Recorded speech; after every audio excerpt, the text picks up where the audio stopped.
Bonjour les amis, aujourd'hui on va faire une vidéo de présentation sur l'entreprise PayPal et pourquoi c'est une bonne opportunité en ce moment et qu'est-ce que c'est la mine d'or des données. Donc en introduction, PayPal vous connaissez tous, c'est l'entreprise pour faire des paiements sur Internet. Voilà, vous pouvez voir ici l'évolution des ventes et des profits de PayPal à long terme. On peut voir que si on regarde les profits, les ventes, euh, tout a l'air parfait. Mais si on regarde le cours de bourse à long terme, bien, on peut voir qu'il y a une forte hausse qui est la bulle de Covid en fait, lorsque PayPal a eu une augmentation de ses utilisateurs, du nombre d'utilisateurs explosé et a commencé à avoir des perspectives, annoncer des perspectives incroyables pour le futur. Mais au final, ces perspectives ont déçu puisque lorsque la réouverture des magasins en physique après le Covid est arrivé, PayPal a connu un ralentissement et n'a pas cru aussi vite qu'avant, surtout sur le nombre d'utilisateurs. Moi, j'ai du PayPal depuis toujours, en fait, depuis l'introduction. J'en ai vendu en haut, mais là, je ne me rappelle même plus, j'ai dû en vendre par là, par là, par là. Je vais pas vous dire que j'ai tout vendu là-haut, ce serait faux. J'en ai vendu un peu progressivement et j'en ai gardé à long terme. Donc, au niveau des revenus et des profits, tout est bon. La valorisation est très faible quand même par rapport à une entreprise de paiement. Vous voyez 14,3 fois les bénéfices attendus. EV sur EBITDA de 10,3. Il n'y a pas de dividende. Et on attend une croissance des revenus assez faible, hein, 2, 5, 7, quoique qui s'accélère. Mais une croissance des profits quand même assez correcte. Surtout les profits par action. Si on compare avec Visa par exemple. Alors, je sais pas pourquoi ça me donne un Visa qui est pas aux États-Unis. Voilà, celui-là. Visa est à 30 fois les profits. Donc deux fois la valorisation de PayPal. Moi, je pense que c'est pas justifié. Je pense pas que Visa devrait être moins cher. Visa est bon, peut-être un peu trop cher, mais ça reste une bonne entreprise, même si j'ai quelques problèmes avec Visa. Donc, c'est-à-dire qu'ils font beaucoup d'augmentation de frais cachés sur les marchands, parce que moi j'ai travaillé dans les paiements. Et ces croissances que vous voyez, c'est pas forcément les croissances des paiements, c'est plus les croissances de frais cachés. Donc c'est un peu abusif. Mais bon, tant que les gens y continuent. Donc si on revient à PayPal, on va regarder mon article que j'ai écrit, c'est un article gratuit sur mon blog anglophone. Donc à 14 fois les profits. Et c'est un article que j'ai traduit dans le navigateur pour votre lecture quand vous voyez l'article. Et je vais vous expliquer la thèse. Donc, il y a eu le premier trimestre qui a été publié. On va regarder ça. Mais tout d'abord, l'opportunité. Donc, ok. C'est que sur le commerce en ligne, PayPal, il a une market share, donc une part de marché dans les 20, 10, entre 20 et 10% par zone géographique. Ça, c'est bien. Mais dans le commerce hors ligne, donc dans les magasins, moins de 1%. Ils ont totalement raté cette étape. Est-ce que c'est une opportunité sur leur ligne? Oui. Mais est-ce qu'ils vont y arriver? Ça, c'est pas sûr. Par contre, ce qui m'intéresse plus, c'est la publicité. Et là, moins de 1% sur ce marché. Donc, sur le premier trimestre, les revenus n'ont augmenté que de 1%. Donc, c'est très décevant. Les revenus, les ventes qui n'augmentent que de 1%. Les transactions ont diminué de 7%. Mais en fait, ils ont coupé des transactions qui sont à faible profit ou même des segments qui perdaient de l'argent, qui est la partie Braintree. Donc, c'est le paiement non différencié où on ne voit pas de bouton PayPal, il y a pas de marque, on voit juste un endroit pour mettre la carte bancaire. Ça, ils ont coupé ça. Donc, si on exclut ça, ça augmente de 6%. Les comptes actifs ont augmenté de 2% pour atteindre 436 millions. Et j'ai écrit, donc, nous verrons pourquoi cela n'a pas d'importance. Donc, pourquoi ça n'a pas d'importance? Parce que 436 millions, c'est à peu près la moitié ou un tiers de la population du monde développé de l'OCDE, on va dire Europe et Amérique du Nord. Et donc, en fait, si on pense avec les gens qui sont en couple, c'est quasiment le marché saturé du monde développé. Peut-être qu'il manque 100 millions, mais c'est quasiment tout le monde. Et là, il n'y a pas vraiment d'opportunité de croître plus, en tout cas dans le monde développé. Dans le monde émergent, PayPal, ils sont un peu en arrière par rapport aux fintech locales, qui auront toujours un peu plus d'agilité pour lancer de nouveaux produits. Donc sur le monde développé, PayPal, en fait, ils ont déjà à peu près tout le monde qui pourrait avoir un compte PayPal. Ce qui compte, ça va être combien de fois les gens l'utilisent et qu'est-ce qu'ils font avec et comment ils monétisent. Par contre, voilà, malgré une augmentation des revenus que de 1%, le bénéfice d'exploitation a augmenté de 31%. Et ça, c'est le revenu par action a augmenté de 19%. Donc, en fait, ça montre qu'ils ont bien géré les coûts, ils ont coupé des segments qui perdaient de l'argent et PayPal a bien augmenté les profits. Donc, quand les gens ils regardent juste la headlines, donc les grosses lignes des titres, hein, oh, PayPal a augmenté que de 1%. Donc, sans regarder les détails, on se dit, ça y est, PayPal ne croit plus, ça vaut rien. C'est fini. Voilà, ça a augmenté que de 1%. Mais en fait, quand on regarde dans les détails, c'est le revenu opérationnel. Voilà, il a augmenté de 16%. Et actuellement, le profit par action a augmenté de 23%. Je vais remettre en original parce qu'en anglais, en français, il y a eu quelques petites modifications qui sont pas correctes. Voilà, et donc, ce qui rapporte le plus pour PayPal, en fait, c'est là où on voit le bouton avec la marque. Donc, il y a PayPal et il y a Venmo. Venmo aux États-Unis, c'est pour s'échanger de l'argent entre personnes et c'est très très populaire avec, je crois, que plus de 60 millions d'utilisateurs de l'application. Donc, ce qui rapportait pas grand-chose, c'est le Payment Service Provider.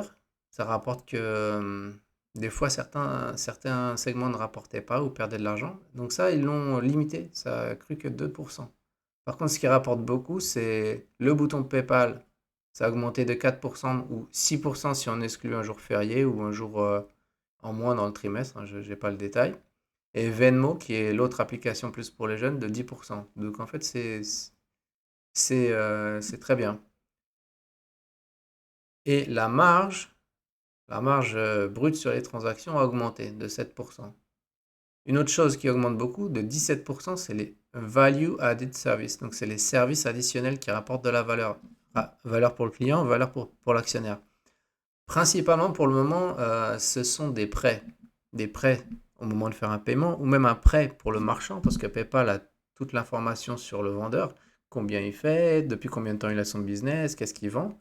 Donc, PayPal donne des prêts aux vendeurs avec un intérêt lorsque le vendeur a envie d'accélérer sa croissance voilà, pour acheter de l'inventaire, etc. Et ça, c'est plus rapide pour le vendeur que d'aller à la banque, demander un prêt, etc. On peut l'obtenir, je crois que c'est quasiment immédiat parce que PayPal analyse toutes les données du compte du vendeur. Et ça inclut aussi les publicités, donc ça c'est tout nouveau.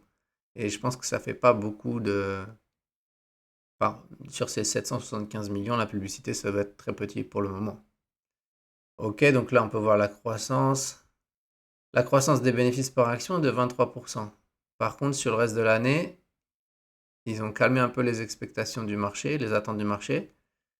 Et ils ont dit 6 à 10% de bénéfices par action. Alors, il y a plusieurs choses. Il y a une augmentation du taux de taxe aux États-Unis. Et ils ont dit, voilà, c'est avec la macro, avec les droits de douane, parce ils ont sorti ce premier trimestre. C'était en pile pendant la guerre commerciale, donc ils étaient très conservateurs. Mais c'est clair qu'ils ont été trop conservateurs et qu'ils s'attendent possiblement à beaucoup plus de croissance du bénéfice par action. Euh, le nombre d'employés a, vous voyez, a bien baissé en 2023 et en 2024. Donc ils ont fait des coupes assez sévères. Et en 2025, on s'attend que ce soit plat. Donc en fait, une bonne partie de l'augmentation des profits par action était due à plus d'efficacité. Mais en 2025, ils vont se calmer sur les coupes de personnel. Et bien sûr, ils ont fait 6 millions de buyback. Donc ils ont réussi, voilà, depuis les dernières années, ils ont accéléré les rachats d'actions à 4% de rachats d'actions en 2023, en 2024, 6% de rachats d'actions. Donc ça fait augmenter évidemment le bénéfice par action. Et malgré cela, la croissance du bénéfice par action sera plutôt faible cette année en 2025, selon leur guidance, leur prévision. Moi, je pense qu'il y en aura plus. Mais c'est surtout, comme j'ai noté, l'augmentation des taxes. PayPal sont très actifs pour améliorer voilà, la conversion au niveau de la page des paiements pour faire plus de ventes, bien sûr. Euh, ils proposent maintenant des cartes bancaires en physique qui ont la marque Venmo ou PayPal. Donc ils accélèrent ça parce qu'ils ont vu que quand ils font ça, ils ont plus de fidélité au niveau des clients et les clients utilisent plus ensuite l'application parce que ils ont dans leur tête quoi et que top of mind quoi, c'est la première chose qui leur passe par la tête au moment de payer. Ils se rappellent qu'ils ont une carte Venmo, donc après sur Internet, ils vont utiliser plus Venmo. Et pareil pour PayPal. Et ils vont augmenter la profitabilité du paiement non différencié en essayant de vendre des services euh, additionnels comme Fraud Protection Advance donc, et meilleur routing des paiements. Donc là, PayPal se met de plus en plus comme un spécialiste qui aide le marchand, bah, non pas à juste recevoir des paiements, mais à optimiser chaque pourcentage, chaque petit point pour moins perdre en paiement échoué, pour augmenter les autorisations et pour moins perdre en fraude. Donc ça fera la différence à long terme parce qu'ils ont plus de données que la compétition. Et voilà, le vrai point positif, c'est la transition sur une plateforme de commerce. Donc pas juste faire du paiement, mais faire également de la publicité, voire même générer des ventes, trouver des produits directement et les proposer à l'acheteur. Et aussi générer des services additionnels aux marchands. Donc ça pourrait être la publicité, ça pourrait être euh, des services de gestion du back-office. Tout ça qui va faciliter l'acquisition de clients ou faciliter la gestion pour le marchand. Parce que les paiements, en fait, il y a une compétition sur le prix, donc le pourcentage qu'on prend. Mais PayPal est en train de faire la différence, c'est qu'ils vont se concentrer plus, pas en disant vous allez payer un demi-pourcentage de moins, mais ils vont dire on va vous ramener 5% de clients en plus. Et c'est ça la différence que va faire PayPal en termes de profit. Bien sûr, il y a la compétition Apple Pay, même Google Wallet, mais pour les clients qui sont sur PayPal, PayPal va augmenter la monétisation avec des produits additionnels. Donc moi j'ai même dit que PayPal devrait faire une marketplace, donc dans leur app, même s'ils n'ont pas autant de clients actifs dans leur app que certains compétiteurs, directement ils devraient te permettre de chercher des produits dans la app et avec des marchands de qualité, comme ça, qui te permettent de recevoir le produit en 2 jours sans te soucier. Un peu comme faire du Amazon, parce qu'en fait, ils ont toutes les données, ils ont ton adresse, tes choses de paiement, et ils ont des marchands fiables. Donc, ils peuvent faire la même chose qu'Amazon, en fait. En étant moins spécialisés, mais ils peuvent obtenir beaucoup de profits additionnels de cette manière.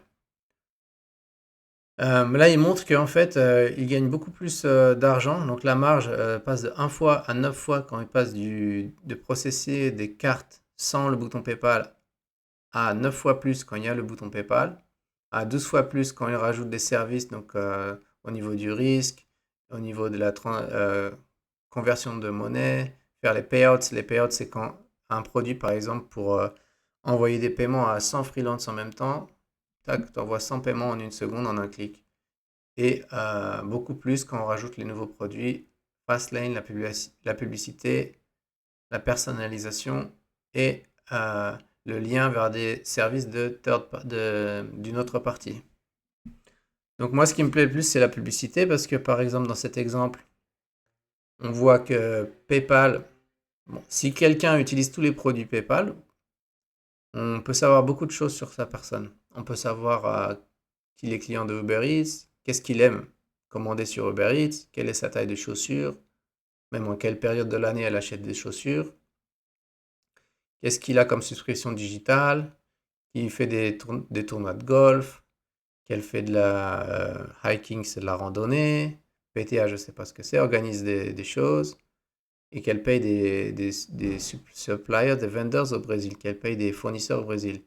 Et on sait même que si elle a un profil de vendeuse, qu'elle a un magasin de fleurs, bon là c'est un peu le client parfait qui fait tout. Mais bon, on sait beaucoup de choses et moi quand j'utilisais PayPal, on pouvait savoir voilà, que j'achète des cadeaux d'Halloween à telle période de l'année.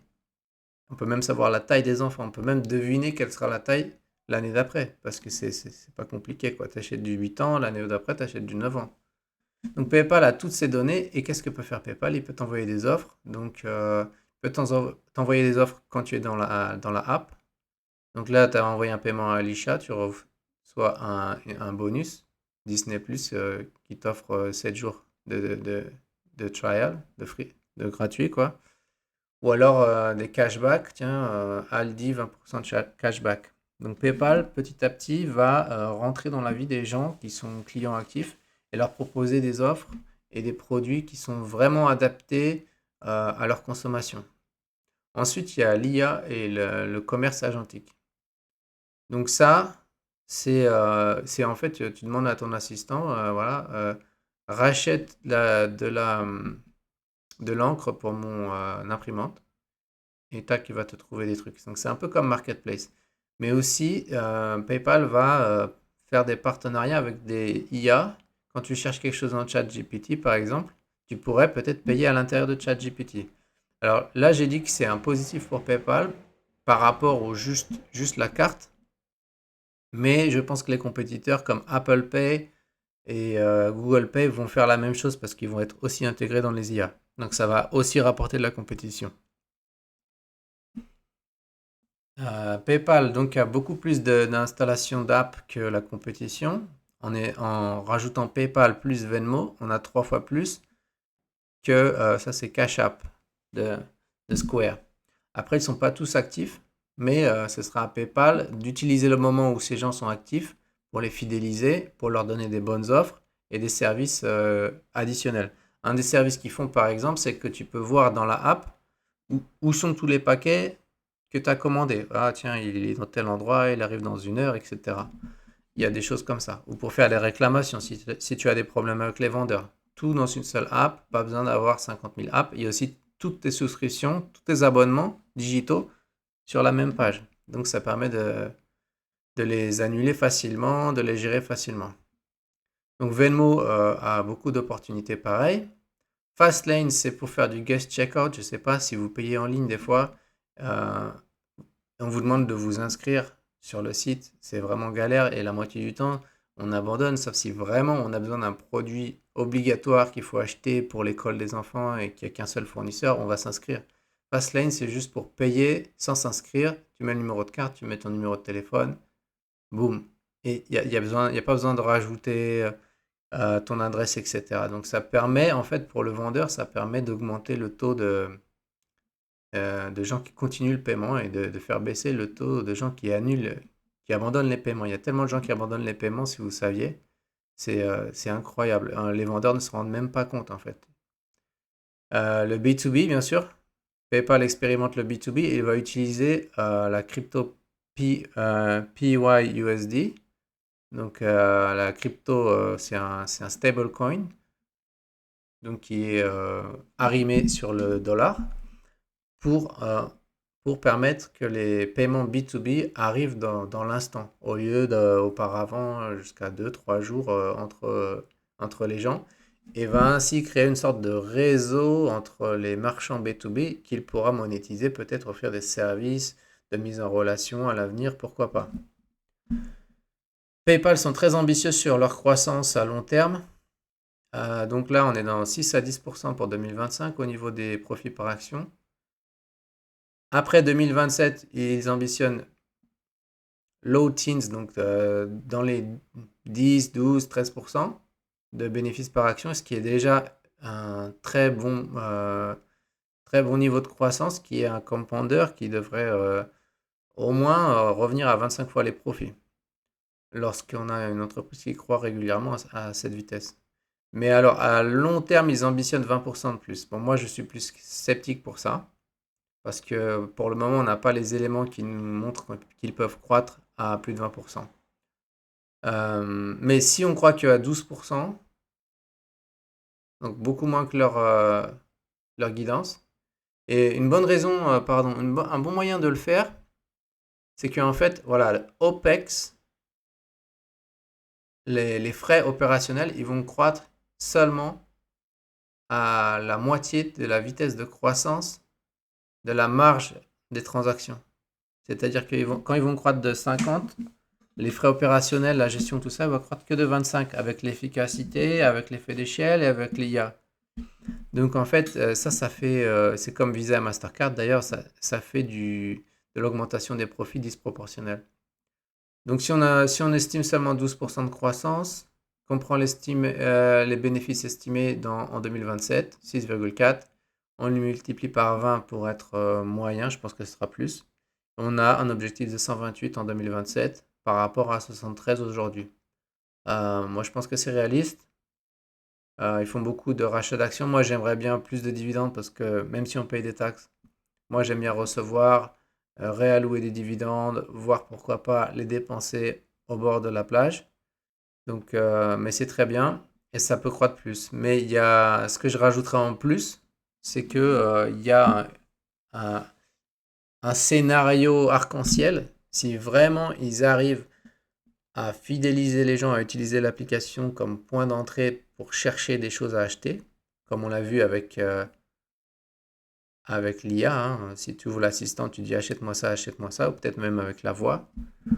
Ou alors vis-à-vis d'une IA externe, puisqu'ils ont fait un accord avec Perplexity.